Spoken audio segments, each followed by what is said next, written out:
So good morning, everyone. My name is Zachary Kelly. I'm the Assistant Director of the Institute of Slavic, East European, and Eurasian Studies at the University of California, Berkeley. It is my great pleasure today to introduce Dr. Colleen Lucey. And we have one thing in common. We're both alumni of the University of Wisconsin-Madison Slavic Department. So it's a small little world today for the two of us. But as it is my pleasure, Dr. Colleen Lucey is an assistant professor of Russian and Slavic studies at the University of Arizona and a faculty affiliate with the interdisciplinary Ph.D. program in second language acquisition and teaching, the MA program in human rights practice, the Institute for LGBT Studies, and the American Literary Translators Association. She specializes in the fields of gender and sexuality studies, visual culture, and the Russian language pedagogy. Dr. Lucey's research is rooted in contemporary feminist theory and performance studies with an emphasis on the politicization of commercial sex in Russian, Soviet, and post-Soviet contexts. She is the author of Love for Sale, Representing Prostitution in Imperial Russia, out from Cornell University Press in 2021, and two language textbooks, Russian Folktales, A Reader for Students of Russian, 2016 with Jason Merrill, and About That, Which Did Not Happen, an annotated Russian reader with Yevgeny Dengub and Petya Alexeyeva. She recently served as a special issue editor for the December 2021 issue of Russian Language Journal, which is devoted to DEAI in the Russian language curriculum. At the local and national level, Dr. Lucey is working to make the field of Russian, East European, and Eurasian studies more equitable. She is the co-director of the REES think tank, Russian, East European, and Eurasian Studies think tank, which is reesthinktank.org. I will type that into the chat box once she gets speaking. A national research and support network that serves faculty and students from underrepresented and underserved backgrounds. She is vice president of the American Association of Teachers of the Slavic and East European Languages, also known as ATSEAL, and a board member of the American Literary Translators Association. So with my great pleasure, Colleen, please, the floor is yours. Thank you so much, Zach. It's so lovely to be here. I'm going to go ahead and start by saying first, thank you, and thank you for the invitation to speak with you today. It's a delight and an honor to be part of your series, and I'm happy to share my research project with your audience. Welcome, everyone. Before I begin my presentation, I'd like to make 2 points. And the first is to acknowledge the historical moment that we're living through, given that we are now 3 weeks into Russia's war on Ukraine. And I'm sure, like everybody here today, it's present on my mind, and it's likely a site of constant worry and despair and dread for the audience here today as well. And many of us have family and friends and colleagues in Ukraine and in Russia. It's horrifying to see the region that we care so deeply about besieged by Russia's war on Ukraine. It's also maddening to see Russia devolve into a police state, to know that there are such violent repercussions for speaking out about the war there. Being in solidarity and doing everything that we can is critically important. And I just want to say that one of the sole comforts in this midst of an ongoing tragedy and humanitarian crisis is the advocacy work of the Title VI centers like ISEEES at Berkeley, like what you all are doing, combined with the support of our professional organizations, ISEEES and ATSEAL and ACTR, that are offering that I think will continue to help us in the days and weeks and years ahead as we grapple with a completely new landscape for teaching and learning about Russian and East European languages, literatures, and cultures. And I'm going to go ahead and share my screen now.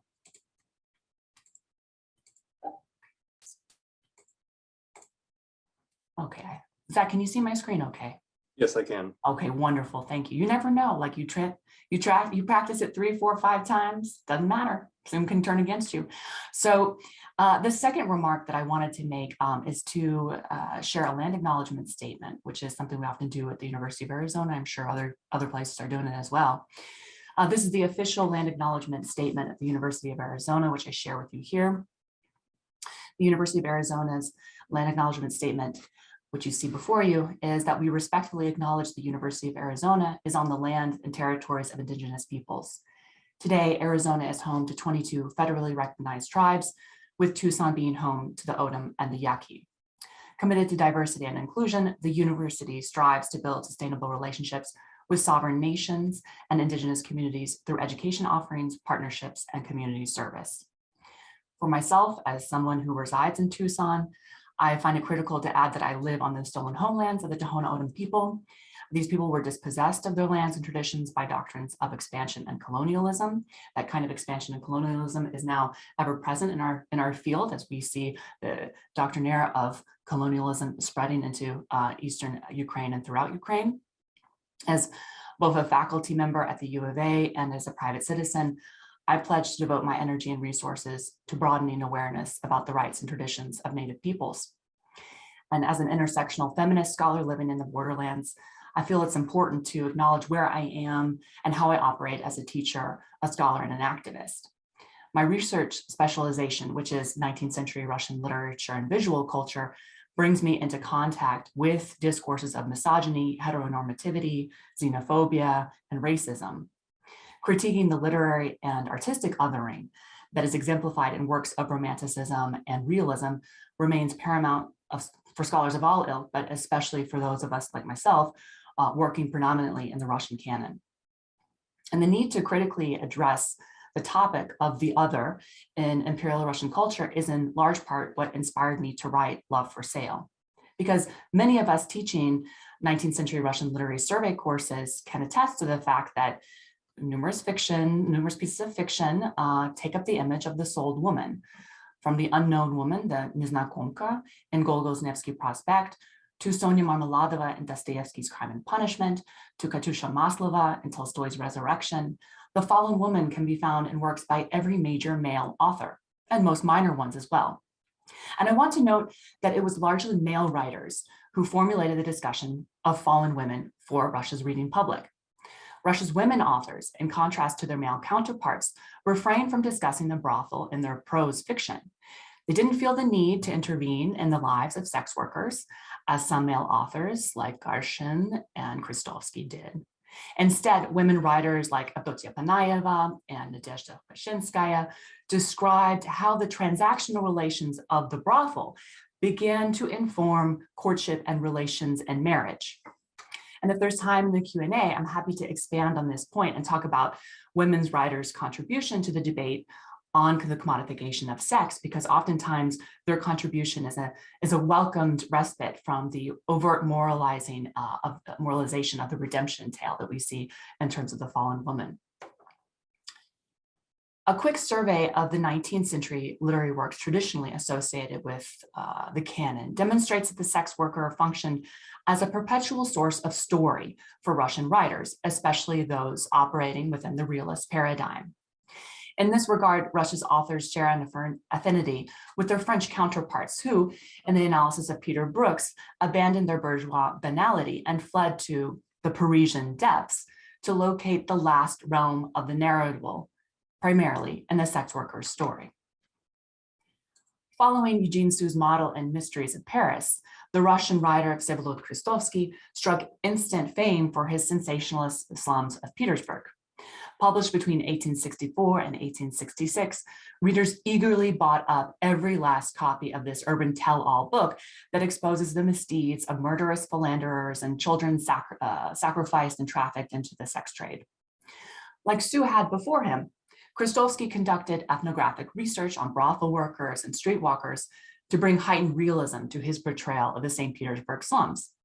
And like Sue, Kristovsky's novel kind of expanded in size, as you can see the multi-volume works shown here on the slide, devoting hundreds of pages to the underbelly of urban life for a readership that was very avid to consume stories of exploitation and abuse. While writers, including Kristovsky, Dostoevsky, and Tolstoy, used their prose as a springboard for debate and eagerly defended the humanity of sex workers, these same writers also underscored the venal woman's sexual difference as a threat to the social order. As I'll discuss in today's presentation, the debate over how to tell the sex worker story reveals the contested transformation of 19th century gender identity. Seen alternatively as a victim of socioeconomic oppression, or as a conniving, diseased manipulator of men's desires, the sex worker reflected and helped shape discussions about women's sexuality. However, oftentimes women, sex workers themselves are excluded from telling their own stories. Over the course of the century, the responsibility of shaming sexually transgressive women, including sex workers, shifted from the regulatory offices of the state to the intimate world of fiction. In order to make sense of her sexual difference, various writers contain the sex worker's plot through endings that either expel her from the social order or bring about a moral reformation. Narrative techniques to sublimate anxieties about women sexually active outside of marriage mirror the system of regulation enacted in Russia in 1843, the system of tolerance, of nadzor. So the plots of containment that we see in literature, a term, plot of containment, that I borrow from Jan Matlock, are used and allow for the fallen woman's tale to be interpreted, defined, and endowed with social significance to channel and control the sexually transgressive. However, while the urge to condemn extramarital sex remains constant in prose and the visual arts of the period, images from lithography and caricature showing women enjoying sexual innuendo attest to a celebratory tradition that resisted the dichotomization of sex workers as either victims or villains. I argue that as Russians eagerly discuss the nature of sex work, they witness the debate expanding beyond the realm of the brothel to include other types of transactional relations that were haunting the institution of the family. What began initially as an attack on state-regulated prostitution broadened to encompass a huge swath of the female population that survived and in many cases thrived by harnessing sexual capital. In print and visual culture, streetwalkers, demi-mondaines, that is elite prostitutes, kept women, dowerless brides, and procuresses come to signify a growing venality that not only defines, but begins to dictate relations between men and women. To borrow from Gail Rubin's foundational study on political economy and gender, Russia's cultural producers showed that imperial society was founded on the traffic in women. The central conflict of much 19th century Russian literature revolves around the circulation of women, parents eagerly bartering daughters into profitable marriages, geriatric bridegrooms capitalizing on their wealth to purchase young brides, demi-mondaines exchanging companionship for furs and diamonds, and madams paying traffickers for new brothel workers. Visual culture likewise took up the mantle of describing the commodification of love through venal relations. Thanks to the advent of new printing technologies that made caricature and lithography massively producible, images featuring Russia's so-called women of ill repute proliferated in the popular presses from the 1860s onward. Reading and analyzing the literary and visual together provides a more thorough understanding of how sexual mores evolved in the 19th century to reflect new possibilities of extramarital love. I argue that representations of Russian women leveraging their sexual capital show a far more nuanced and complex picture of gender and sexuality than scholars have traditionally considered. A woman like the one featured in an illustration from the popular satirical journal Budinnik, the alarm clock, exudes confidence that befuddles her male counterpart. The woman harnesses her sexual capital by signaling through her provocative dress and confidence that while the man with his disheveled hair and worn slippers may be content to stay at home sipping his tea, she certainly is not. As the image suggests, new modes of femininity appeared in visual and print culture that eschew traditional demarcations between illicit and condoned forms of conjugal relations. The man, while clearly hoping to control the woman's behavior as a husband might, could just as easily be her lover as a lawful spouse. And most of the texts, both literary and visual, that I examined deal specifically with this kind of slippage, where boundaries between wife and sex worker, spouse and mistress, victim and villain fluctuate in ways that signal a restructuring of relations between men and women. That women could become ostensibly self-conscious commodities and capitalize on the libidinal desires of men generates a wide range of responses, from the tragic and condemnatory in works of realist fiction to the satirical and comedic in lithography and caricature. Take, for example, a lithograph from the 1862-63 album Charming but Fallen Creatures, Pogibshye no mylye создания, by the popular illustration artist Alexander Lebedev. The women here discuss how to manage the affections of multiple benefactors simultaneously and decide it's better to accept the advances of many men, lest a refusal be a source of offense.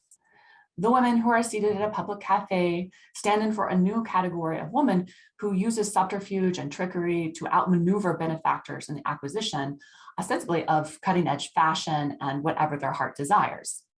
The women's sumptuous dresses with their ample bustles contrast nicely with their delicate features and hyper petite waists. The job of Russian writers and artists was to identify and explain the behaviors and motivations of such sexually transgressive women, thereby diffusing the threat they pose to the social order. Literary and artistic production offered careful study of an emerging erotic speciation, hierarchical in structure, but not without moments of egalitarianism. This female population forms a separate polis that mirrors many of the traditional relations between men and women while offering new forms of erotic pleasure outside marriage.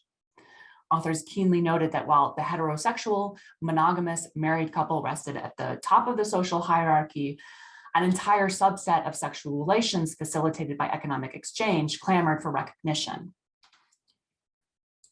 Gail Rubin's radical theory of sex offers a means of understanding this hierarchy and this erotic speciation.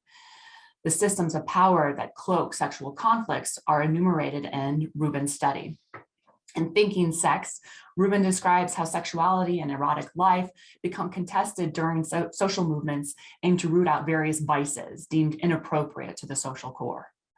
Among the despised sexual castes, sex workers operate alongside fellow erotic dissidents and navigate the social, medical, and economic sanctions that work continuously to keep them at the bottom of the sexual hierarchy.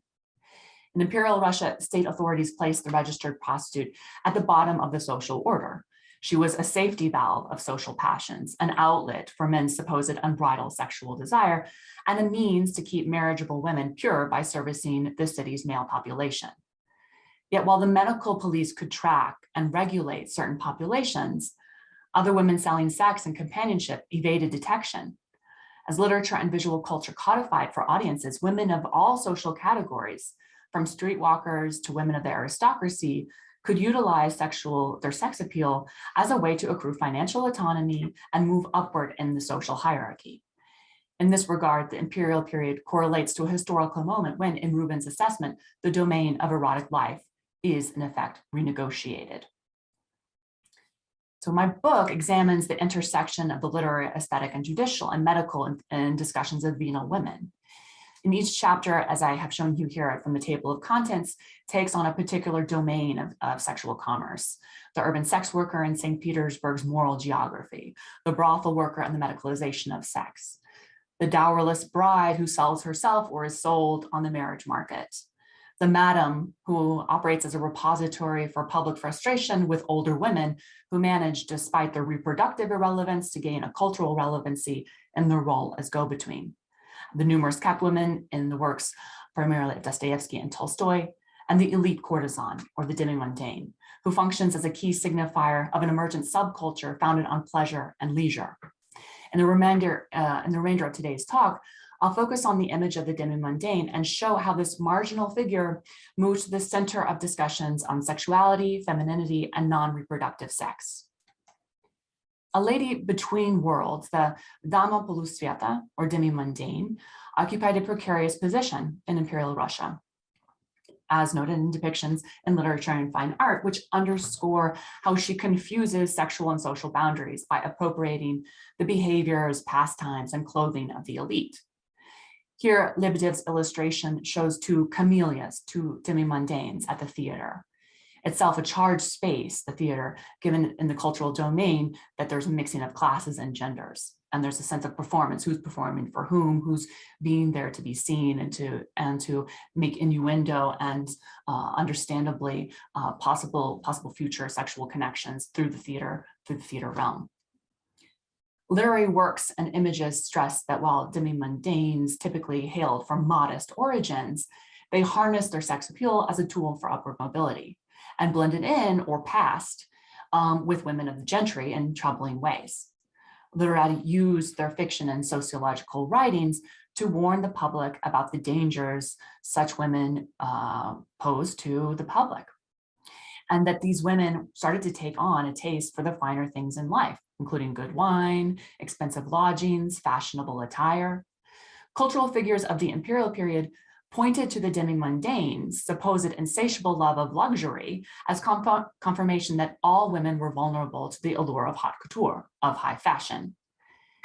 Russian writers and artists of the mid-19th century introduced the demi-mondaine to the public by describing it primarily as a French-inspired sexual subculture that's taking root in the very fertile soil of St. Petersburg. We are starting our own Parisian demi-monde in St. Petersburg, cautions the narrator in a story from 1855 by the writer and publicist Ivan Panayev. It's impossible not to take notice of these women because, as he explains, their numbers are increasing by the day. Excited by the sex appeal of such women, but also shocked by their ability to bankrupt men, Panayev's narrator warns his readers, as exemplified in the following quotation, that these coquettes are moving beyond their usual spheres of influence and gaining strength and importance. They've no qualms about flaunting their luxuriance beyond all decency. Panayev encapsulated for readers what they saw regularly on the streets of Russia's northern capital. Women dressed to the nines who out-earned and outspent some of the country's richest nobility. That women could weaponize sex to gain fortunes deeply troubled the Russian intelligentsia, who sensed that mobilizing transactional relations, as the elite prostitute did, provided a dangerous model that any female citizen might choose over domestic servitude. Panayev and his contemporaries studied demi-mondaines. Some of them had affairs with them. Some of them wrote about them in their diaries. And oftentimes they referred to such women as camélias, camille, in reference to the selfless courtesan Marguerite Gautier from Alexander Dumas the Younger's Lady of the Camellias. But Panayev's depictions of camellias stopped short of the redemptive portrait Dumas offers readers, which we most likely know through the opera version, the transposition to opera, La Traviata. In the opera and in both the source text, this sacrificing her happiness for Armand, for her lover, is replaced in the Russian landscape by a far crueler mentality. Russian camellias are at once more vindictive and cutthroat than their Parisian counterparts, at least according to Panayev and others writing alongside him.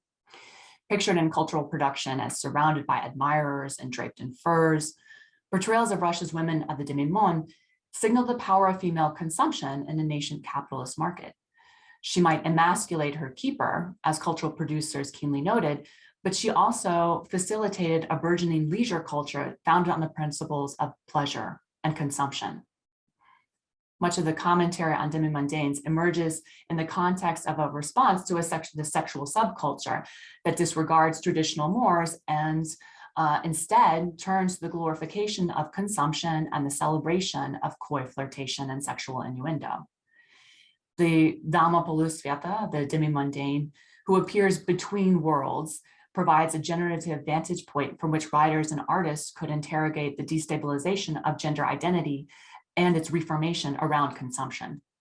Women who both mirrored in dress and behavior their counterparts from the elite while offering sensual pleasure associated with the public woman's profession function, to use Victor Turner's phrase, betwixt and between in their threshold social state.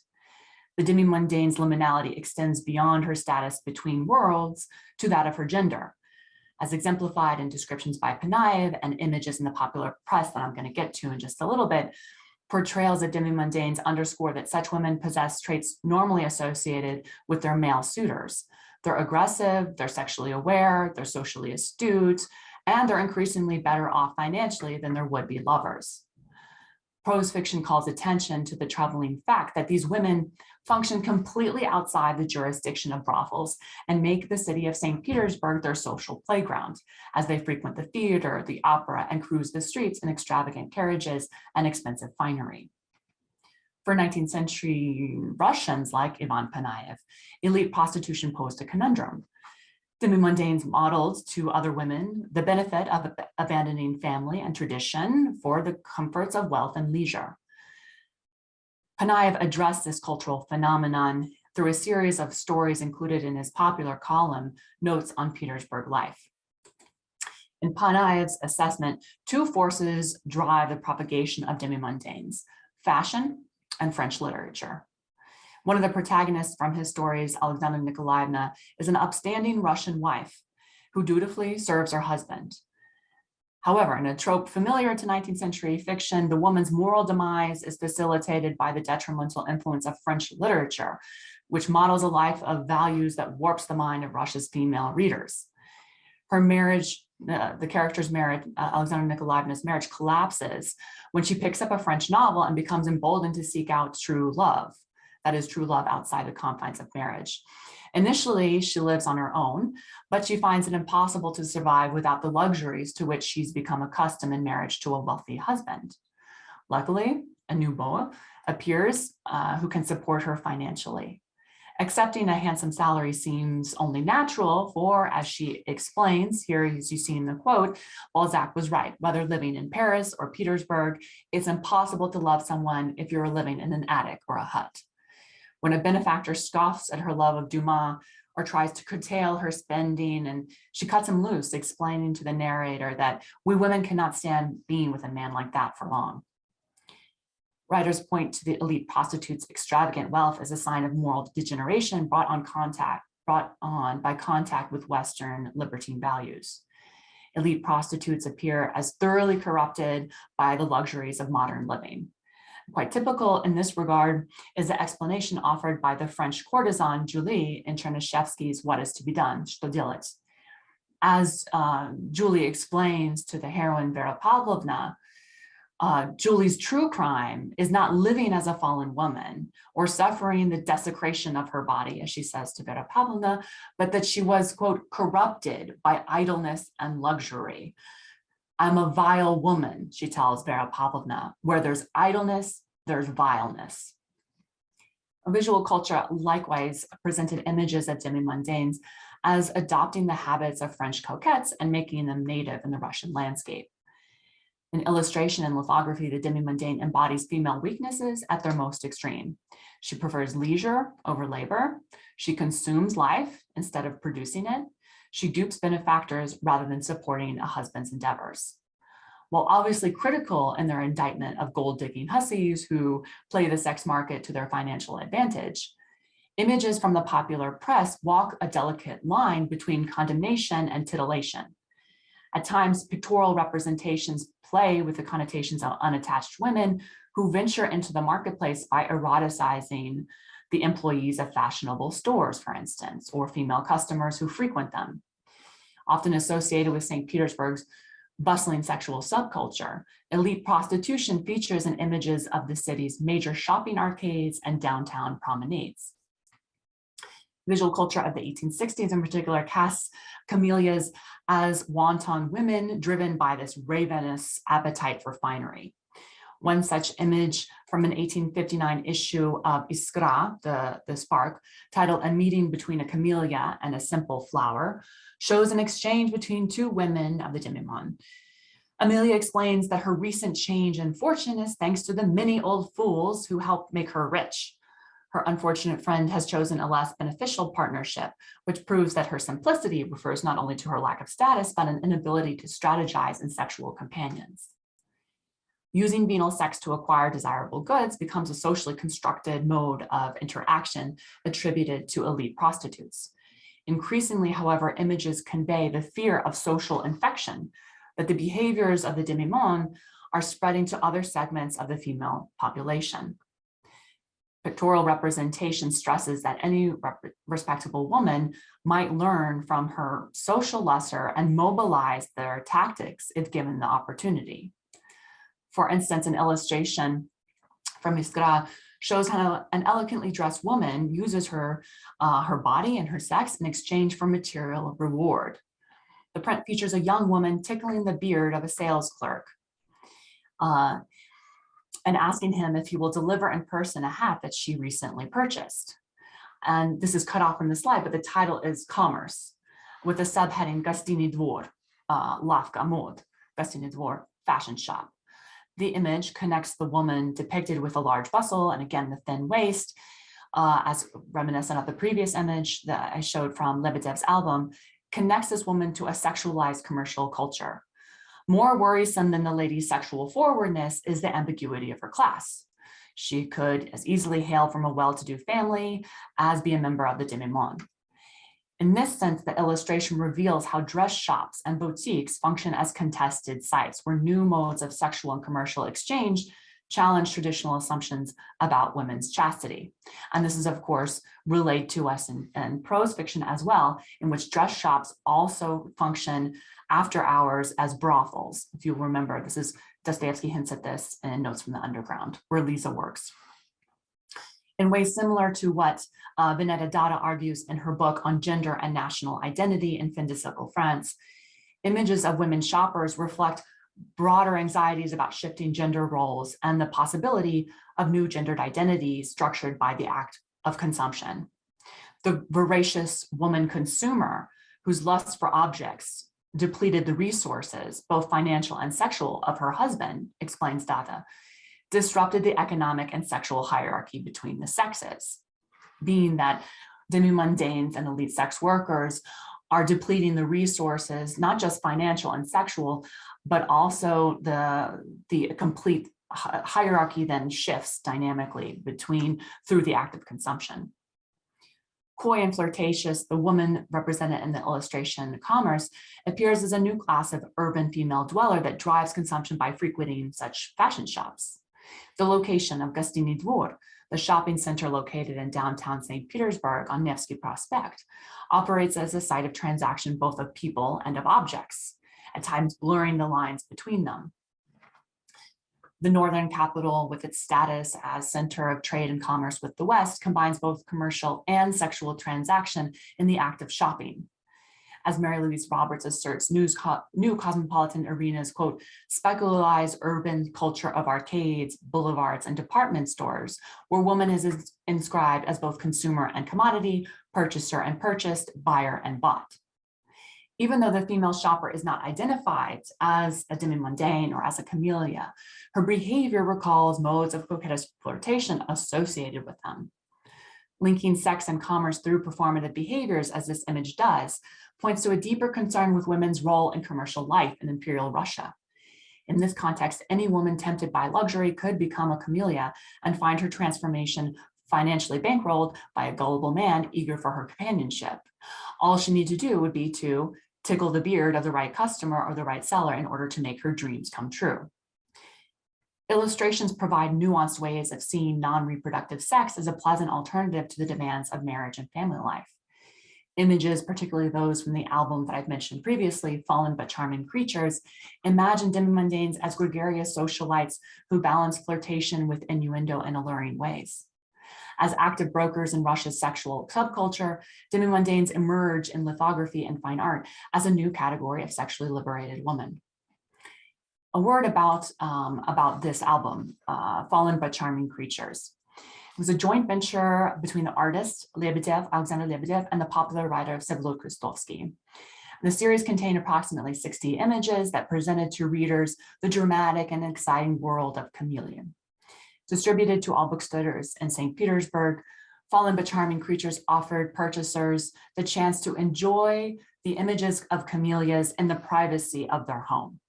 And taken in their entirety, the prints imagine demi-mondaines as the key commodity in Russia's emerging leisure culture. As the image demonstrates, the demi-mondaine here engages in coy flirtation. And generally speaking, the demi-mondaine engages in activities that are intentionally non-reproductive. The women smoke, they sip champagne, they stroll along St. Petersburg boulevards, they attend the theater, they lounge with lovers, as we see here in plush apartments. And these activities, which are coded as masculine, subsume any potential maternal instinct the women might have.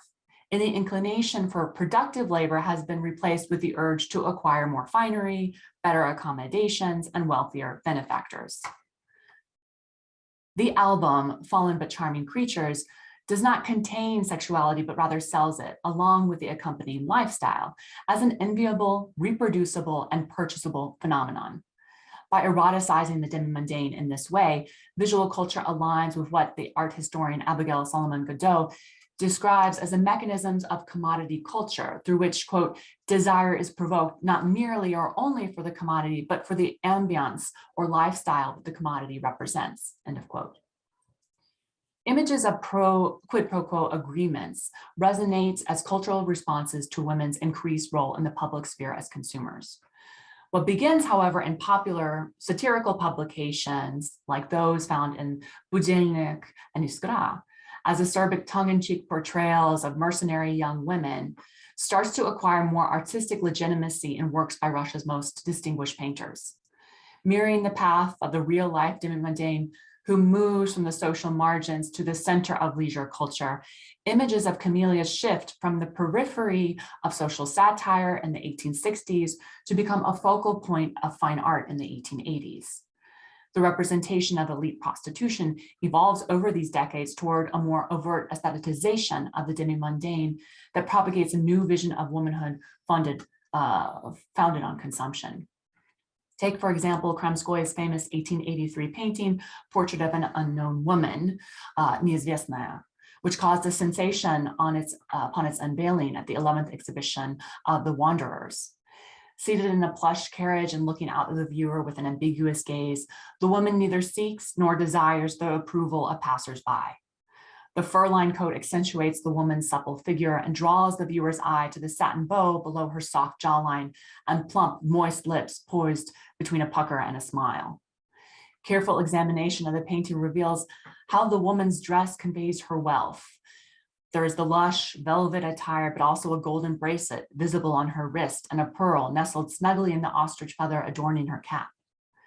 Such details combined with her look of confidence conveyed to the attendees at the 1883 exhibition that the woman looking out at them belonged to the demi-monde. One commentator reflected that, quote, judging by the scenery, worn carriage, necessary loneliness, and defiant look, as well as the painting titles, Unknown Woman, it seems that here is a portrait of an expensive lady of the camellias, end of quote. In his study of Kramskoy's painting, Trenton Olson argues for an assessment of the female figure as a reflection of modernity in Russia, and he interprets the woman's sartorial choices as an indicator of ideological persuasion and a declaration of national identity. Most recently, Alison Lay has studied Unknown Woman within the context of Kramskoy's evolution as an artist. As Lay astutely notes, Kramskoy identified with his heroine, for like the woman imagined on canvas, he too offered himself up to the public using the language of commodity domain to sell his works to the art collector Sergei Tretyakov. Combining a careful analysis of the painting together with the artist's letters on the image itself, Lee argues that Kramskoy's depiction of the fallen woman is sympathetic. It's a sympathetic understanding and an allyship that had not been previously imagined between artist and representation. Because Kramskoy, as an artist, identifies with his subject's commodification, both personally and professionally. So to wrap things up, in 19th century Russian cultural imagination, women shifted to the public sphere both as objects of consumption and avid consumers. Merging these two paradigms allowed writers and their compatriots in the visual arts to explore how capitalism changed expectations of gender. As women entered the market as buyers, they were simultaneously encoded in early advertisements as objects to be bought. And the tension between production and consumption produced a fevered response by cultural figures who feared the mercenary interests of demi-mondaines could infect women of all social categories and thus destabilize the gender hierarchy. Like their counterparts in Western Europe, Russia's women of the demi-monde created, in the words of Martha Feldman and Bonnie Gordon, the twin realms of pleasure and leisure, at once symbolizing a certain decadence and providing a crucial outlet for it.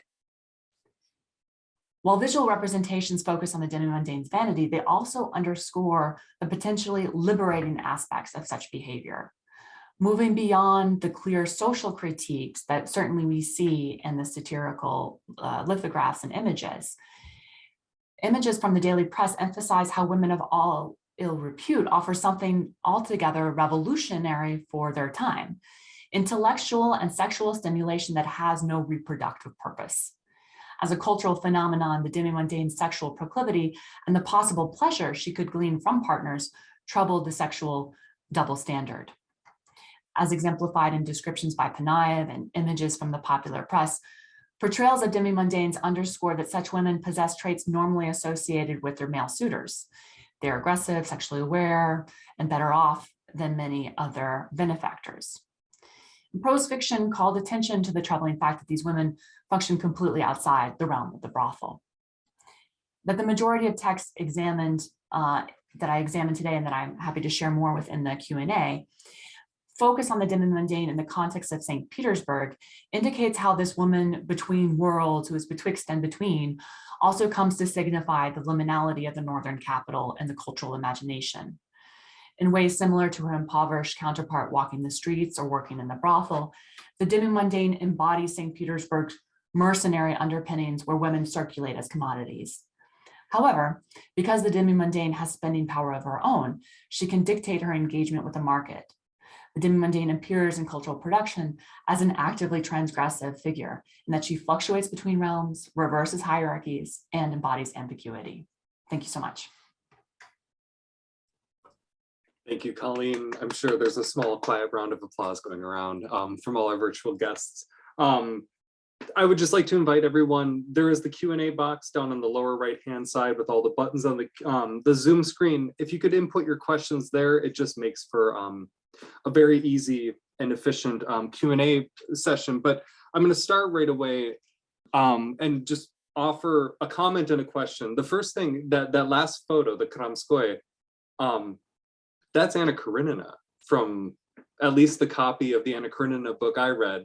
And I just, sorry, the second you put that, it was almost like, yeah, just it answered that so well. So I found that really interesting, that painting, I didn't know who the artist was, but is almost that famous, probably for many people who've read the book and actually have never put those parts together.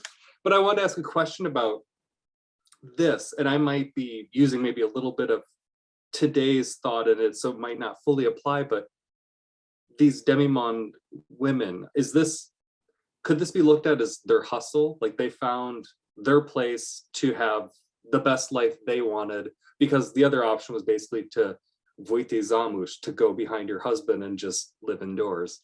What do you think about that? Like, could we look at it as just good old-fashioned capitalism at a time when it was kind of coming out of the woodwork? Thank you, Zach. This is great. I love this question because I think this is what makes it contemporary. This is what makes these texts contemporary, is this exact question of how does sex work, which is oftentimes seen or in the cultural, in cultural imagination, and how it's been talked about in highly politicized terms as demeaning to women. And the first wave, and even the second wave of feminism, which was anti-pornography and had pushback because it was it was almost like not sexually liberating in this sense. Here we can go back to these 19th century like iterations of like proto-sex positivity is what I would say. It's like proto-feminist in this stance, and that certainly we don't want to look to capitalism as the answer to women's oppression. We know that's not the case.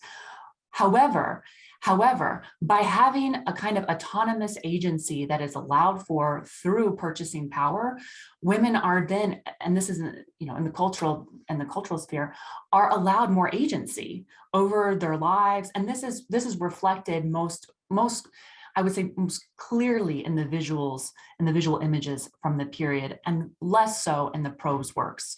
Prose works kind of fall oftentimes into a motif of needing to constrain the kind of sexual transgression of the fallen woman, and oftentimes end in moral redemption tales in which the fallen woman needs, she's reminded of her sexual transgression, and she's reminded that she needs to repent. Whereas I think these images are very similar to contemporary understandings of sex positivity in some ways, and also poking fun at that. So realizing that there's something liberating in realizing how you are being affected by commodity culture as you yourself are being commodified. And that double awareness, the kind of double sense of one's relationship to the market as you're being marketed and as you're working the market, certainly has a resonance with contemporary understandings of sex work, I would say. Interesting. As we wait for more questions come in, just to kind of follow up on that one. So we have certain women who I guess would be in the role of sex work, to just kind of put it very plain. But then we have like the women from Lady with a Lapdog, Anna Karenina, these ones who break the rules, but aren't necessarily, they're already part of this area up here. You know, they're part of this crust, therefore they need to follow a certain set of rules. I'm just wondering, is there a line between these two parties, or is it kind of how do you navigate this hierarchy? And this is what when I at the beginning, when I talk about erotic speciation, how the hierarchy is formed, and there's a taxonomy that emerges in the 19th century about where women belong. I mean, it's, of course, it's like where men belong too. It's not just coded as women. And what happens, and what I do in the book, is I show how that taxonomy plays out in literature and art. Like how there's a categorization, right? There's women who are fallen, completely destitute in St. Petersburg. And there's women who work in the brothel who are used, like described in medical terminology. There's women who are on the market, like as dowerless brides. They don't have any money themselves. So their body becomes the bridal wealth they sell and market. And then we have the demi-mondaine, who's like got slightly more agency. And then we have the kept woman. So this category that you mentioned, like how do you codify adultery in the 19th century realist novel? It's everywhere.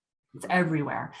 And what I would stress is comparing, one way that's helpful to think about it is comparing Dostoevsky's thinking of fallen women and Tolstoy's, because they're critically different. And what happens in Dostoevsky's text when he discusses fallen women, specifically in The Idiot and in the Brothers Karamazov. In The Idiot, we have Nastasia Filipovna. In Brothers Karamazov, we have Katerina Ivanovna. These women function, they're from different social realms. And to look at Grushenka, for instance, in Brothers Karamazov, she understands fully her position as a sold woman. And so she understands the mercantile logic of Christianity, that when, you know, your soul is saved, the redemption of Christ, and you're redeemed.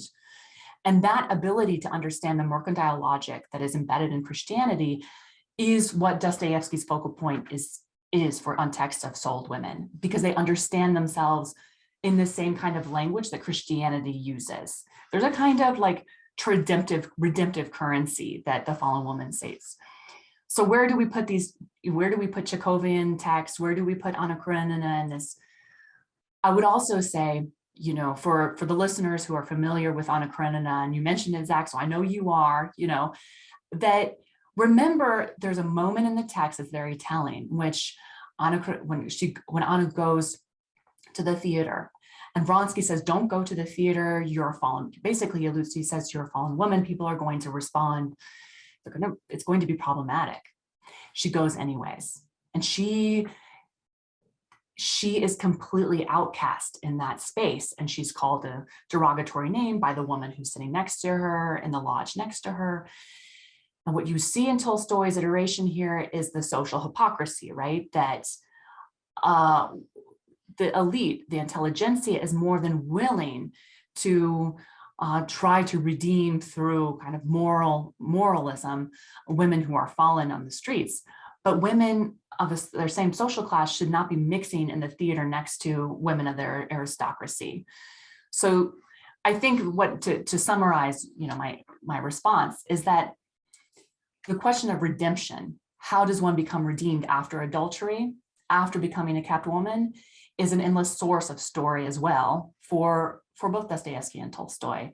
And if we think about it in terms of mercantile logic, how redemption is connected to the language of the marketplace, it gives us an entry point into understanding where these women are in their trajectory for the male writers who are portraying them. It's great. I mean, and now that hearing this and having you explain it more, I mean, one could also say Anna Karenina as a novel is almost on its own, because I mean, the whole book is related. I mean, and knowing Tolstoy, you even get just everything else on top of it, plus the story that you signed up for in the beginning. But it is interesting, and it's bringing back a lot of memories. I haven't dived deep into 19th century Russian literature for a couple of years, so you're bringing back undergrad memories at this point from David Bethea teaching Tolstoy, Anna Karenina and whatnot. You mentioned some examples that you had that could be brought up in the Q&A to go further with some of your remarks at the end, if you want to maybe touch upon a couple of those. Sure. I think one thing that might be interesting for the audience to think about, like if this is something that resonates with people, right now there's and this has already happened, right? There was a move like for in the 2000s and the 2010s to really integrate women writers into the 19th century Russian canon. And many women scholars made that contribution possible for us as teachers to integrate these texts into our classroom through translation, through critical anthologies. What I think happens though is that in my book, the temptation is just to study the male authors and to just study the women authors, as if they were like in vacuums and not working with each other, and that women weren't experiencing misogyny or weren't being misogynistic with one another. So when you're thinking, for me, as somebody who is analyzing these texts within a feminist framework, I'm interested in seeing how women writers responded to the question, for instance, of elite prostitution. Did they find it liberating that these women had something of financial autonomy and sexual, could explore sexuality in ways that were not open to a married woman? The answer is no. These were not liberating images for instance, Avdotia Panayeva or for Nadezhda Vkashinskaya. And they're not liberating for very specific reasons, which is the question of the new woman, who is oftentimes coded as like a, sexually aware, more masculine, more autonomous. This was a problematic figure, and it was oftentimes connected with the woman writer. So like Belinsky's famous quote about women writers being like the emancipated female woman was a derogatory remark. And so women writers distance themselves from the brothel. It's not something that they were in contact. And in this regard, Russian women writers are no different from like their French counterparts, who also didn't really delve into this topic necessarily. But they do discuss, and what's interesting too, is that Panayeva, Avdotia Panayeva, an important 19th century Russian writer, mostly known for her memoirs, which historians study because they're like all-encompassing and show the who's who of between 1850 and 1880. She goes into great detail in her memoirs about like demi-mondaines, about elite prostitutes, about new women, and she speaks about them kind of like derogatorily. I mean, it's like deep dissatisfaction with these women, and part of it was because this label was put on her as well, as a woman who was married to Ivan Panayev, an important publicist and editor, a second-tier writer, but the common law wife of Nikolai Nekrasov. So she is in this kind of triangle, and they're all living in the same apartment, and they're all publishing Savremennik together. Mm-hmm. How did this work? Well, there's something to be said about homosocial conditions in which the triangulation of desires, like, I guess it produced quite interesting texts. So this is to say, Zach, to your question, one aspect that I bring out in the book is like how a writer like Avdotia Panayeva dealt with the woman question. So like proto-feminist thought that women of the intelligentsia and the upper class should have access to education, fine. How they dealt with the question of sexual emancipation was quite varied and quite, problematic. And here's why. It's enlightening because, and in this way, I think it's similarity to the moment, right? Like it registers with us in the 21st century. They pointed to the emancipation movement as a way for men to sleep around and not be chastised for it. So like free love, free sexual kind of emancipation meant that men could sow their wild oats without having any requirements to uphold their marital relations with their wives. Avdotia Panayeva knew this firsthand. And so there's a very kind of biting critique of male intellectuals who speak a lot about women's rights, but in their private lives are philanderers and abusers.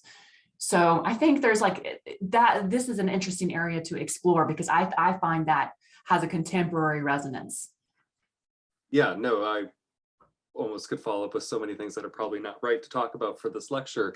with that statement. Why not, well, we can broaden the 19th century, we can broaden, its expanse to the current moment. I implore us to do that, to breathe life into this century and make it relevant for today. Yeah, no, I mean, hearing you bring that up, one, I want to revisit all these novels because I feel like there's something I wouldn't have seen the first time. Also, I might have been too young to pick up on some of those the first time reading it. Hearing this, and then just considering this role, or maybe there were some quote unquote more fun things happening in the background that weren't, well, just people were living and really weren't living too terribly different from how we do today, minus the obvious changes in the world and the progression of human life. That I find this interesting. I find this, I don't want to say disruptive. I mean, you're not upending the canon of, research on this time period, but at the same time, it does throw a little wrenches in from something that might come off a little drier, just a little more, this is how it was, all the men were in charge, there's the story. And really you're kind of saying, some of these women actually probably had the men more around their fingers than maybe the other way around. And and satirical images show us that. Let me just mention again, colleagues, if you want to, please, by all means, join the Q&A. I don't mean to take it over. I just want to keep the conversation. Don't be shy, folks, if you have questions. No, this is just, so I haven't read the book. I mean, I will say that forward. Is there any chance this goes further, that you will take this further? Or does it kind of end, as the genre, as the style at a certain point? So it's after my book's periodization is, the earliest text I deal with is like 1798, and I go to 1905, because after 1905, publication, the ability to publish and the modes of publication change with censorship being lightening of censorship in Russia. So periodization wise, there's much more to be said for Silver Age understandings of sexuality and gender. And The Keys to Happiness by Laura Engelstein does a phenomenal job of doing that. I think there could be more, especially in terms of like, queer literature of the period of the early 20th century, lesbian prose from the era by Zenobieva Anibal, for instance, areas that like ask us to think about gender and sexuality in modern ways and produce sometimes liberating, but sometimes exploitative understandings of same-sex desire. So the reason why I bring up same-sex desire is because oftentimes in works post-1905, the brothel is coded as a site of lesbian love. And it becomes a form of allyship, but also a form of spectator enjoyment. And it can be coded in quite like, again, it can be read in some texts as liberating and in others as exploitative. This is one area that I would like to explore further. But I would say out of the book, I came to recognize that in many texts, there's a problematization of women's labor. Like, how do you invite women into the labor market, which is the question of what is to be done by Chernyshevsky. How do you like bring women into the market, but not exploit them further? And I'm interested in this question of how women's labor is codified over time and how women manage to navigate the social realm that dictated and that confirmed that any woman who makes her own wages is ostensibly a sex worker. Like you get coded as like, you're an actress or you're a governess. You can't break out of the paradigm because there's the conflation of the woman who earns one, and this is also true for women writers, right? That women writers are also associated as prostitutes in the cultural sphere.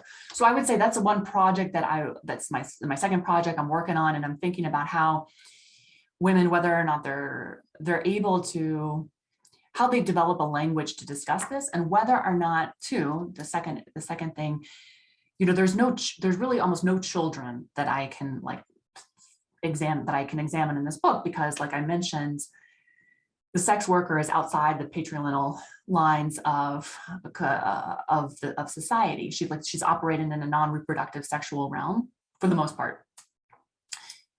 I'm interested too, like how does the wage earner and the mother, and this is partially because this is me now, like as a person who's a mom and a worker in 21st century capitalist paradigm that's exploitative and all of these things that the pandemic made increasingly clear.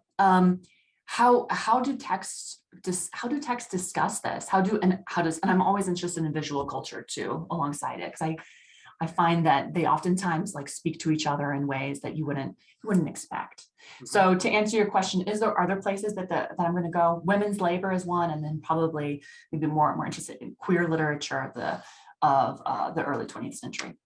No, that sounds great. I mean, having wanted to look at that even 10 to 12 years ago in grad school at Indiana, and having really no one still kind of doing it, or I think there was one person, and it was like, well, I could only really lift lines from their book because there was nothing else to really, create a nice argument from. It's good to hear this, and just, it's a slow trickle. I mean, we have to get through and we learn things, and then 2 years of pandemic, I think, teach us more about some of the things we want to focus on, or the things we can, especially because you couldn't go to Russia. I can't, we couldn't travel to do the research we wanted to do necessarily. We had to do the research with what we could. Yeah, I mean, I was lucky that I could go, well, until this moment, I could go because archival research is quite important for obtaining primary texts. But for me, as somebody who works with visual culture, I needed to get into the museums, and these are not digitized. I needed to be able to go into libraries and find first editions of albums. And so I think one aspect that we're going to have to discuss as a field is how do we work now? Because we're in a new age in which travel to Russia will be quite difficult. I hope that it won't be impossible, but I do think that it will be quite difficult in the immediate present, and then we'll have to wait to see what happens in the years to come. Yeah, no, I know that just some things that you just can't have, they're just not there. Yeah. Google hasn't gotten there to, scan them all ahead of time for us, so to speak.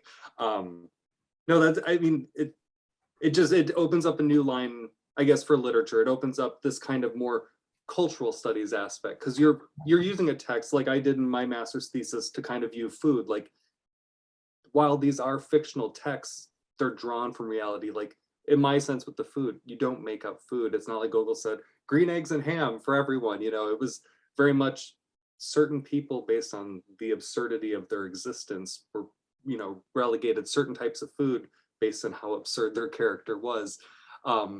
Those interesting things that line up, but for the visual culture aspect, like, you can't pull that out of the text. You almost need to find it, like your picture that I call Anna Karenina, it needs to strike you in that way. So no, we have some interesting questions, I think, to discuss over the next couple of years as we wade through things that are happening in Ukraine. And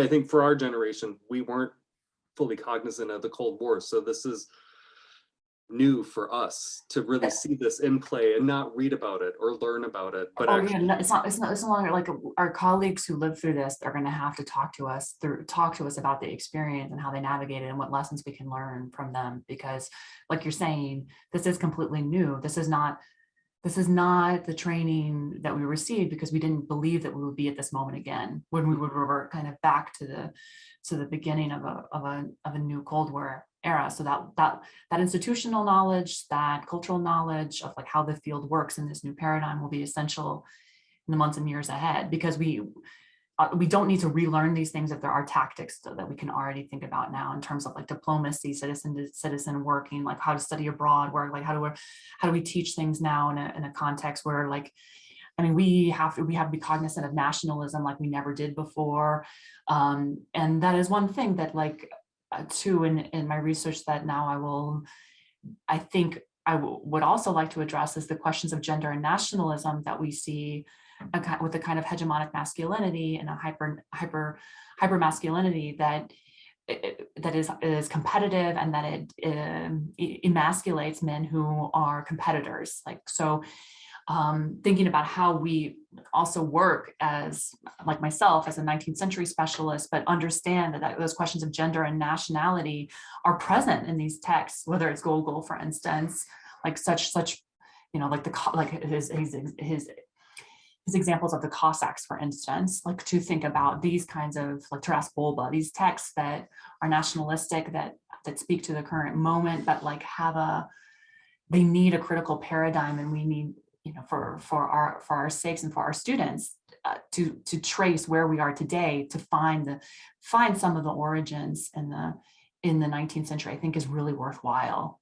Yeah, no, because certainly the Russian like nationalist further is not, I mean, this draws from Kievan Rus, so like you can't not engage with these historical paradigms.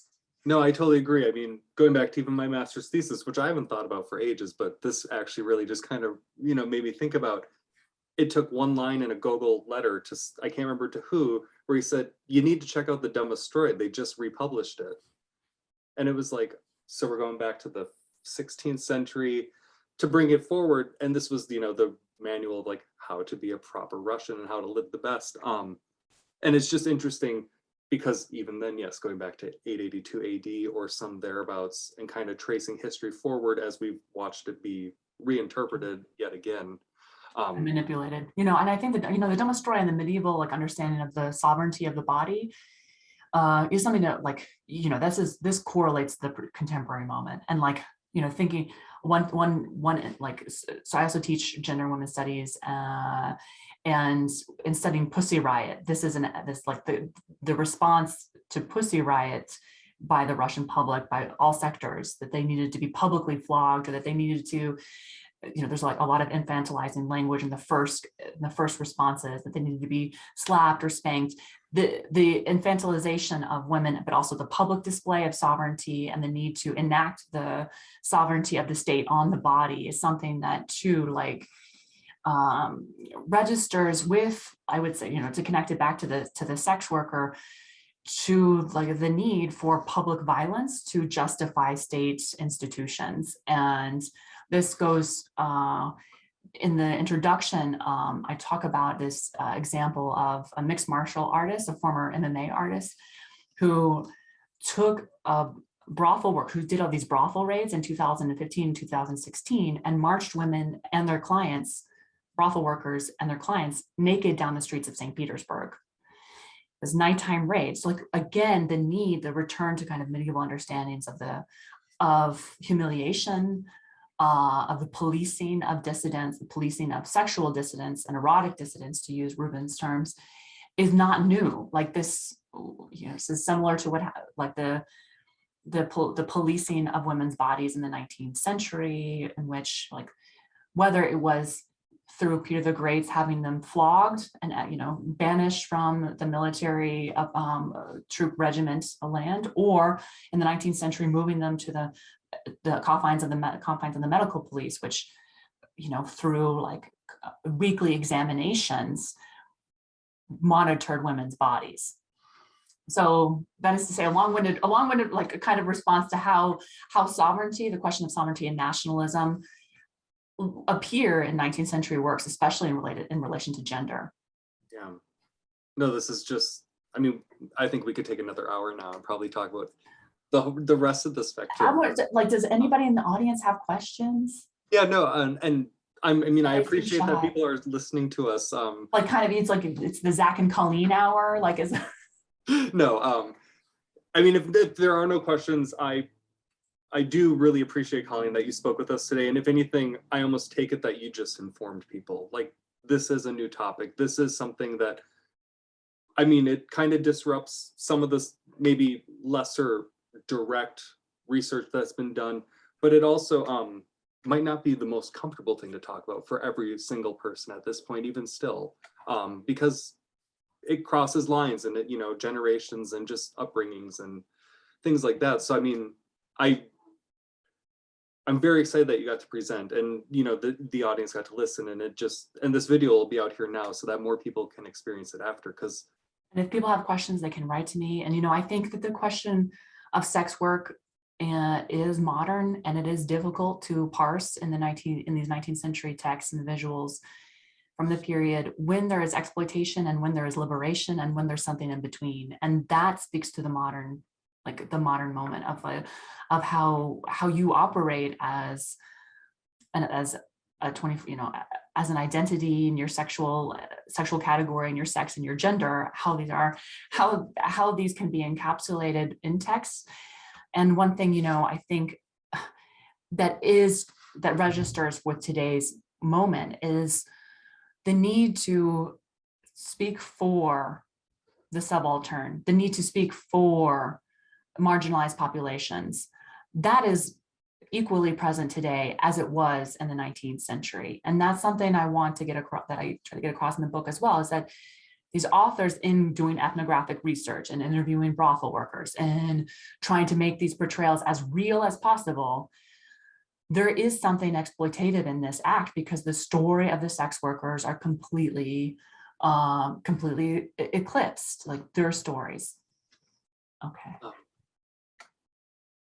Okay, so Sibyllin wrote something. Hello, Sibyllin. Yeah, let me read it out quick. Okay. So we have probably a comment, but I think it could elicit probably some more response to it. Lori Bernstein would be asked what she was working on while she was researching her book, Sonia's Daughters. She says she would tell her Russian friends, "Я занимаюсь проституцией," and they would be horrified by the ambiguity. A very telling comment. Thank you for sharing that. And of course, Sonia's Daughter is a foundational work in the history of sexuality and history of sex work in Imperial Russia. And they would be horrified by the ambiguity. I think it's quite telling that the ambiguity there is what is so horrifying, to not be in the category of one or the other, to operate in between. You are ostensibly a scholar, but you are occupied, your time is being dealt with prostitution.